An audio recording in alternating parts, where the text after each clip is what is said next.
Lap. Lap. Lap. Ano yung may bagay ka ba?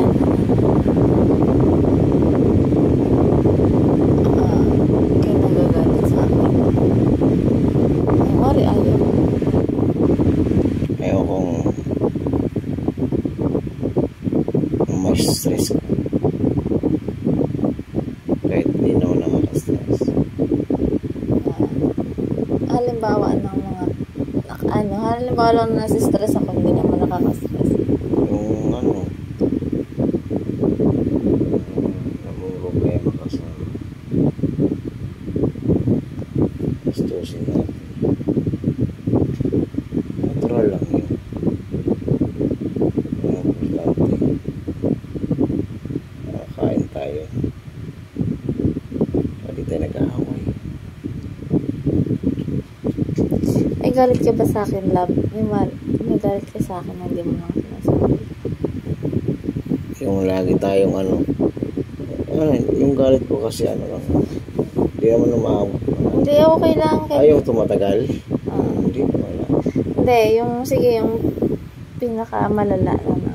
Galit, yung bigla kang aalis. Tapos bigla kang aalis.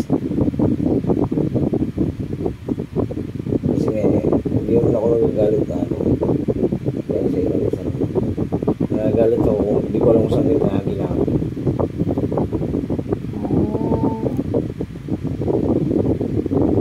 Siyempre, uwi ako dito sa bahay, tapos ayaw ko yung magkatampuan tayo ng yung malit na bagay, tapos bigla mo ako alis.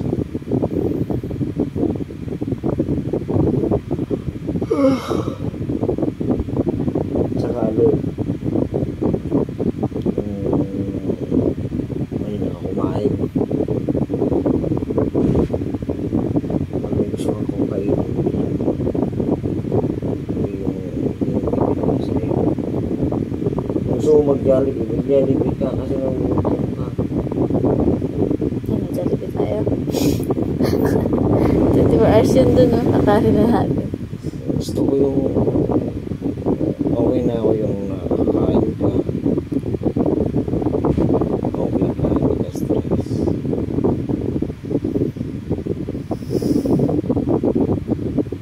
Okay, ano ka nang niiyak? Wala ka na dapat nag-stress. Tsaka yung kailangan mo sa family mo. Yung kailangan mo stress. Baka ma-pressure. Lalo lang yung pamilya natin.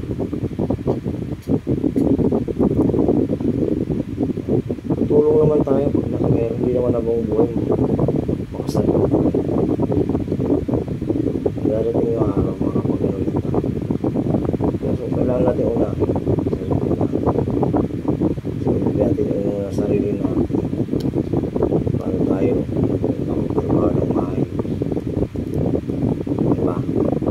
Ang mangyayari ngayon, ma-stress ka, pressure ka.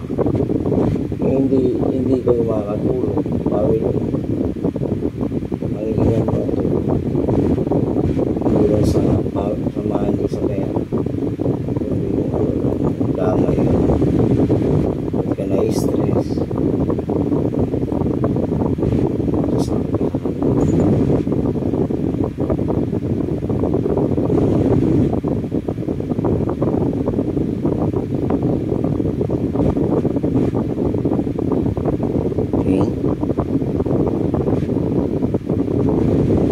Alam mo po, hindi ko masyadong inaano.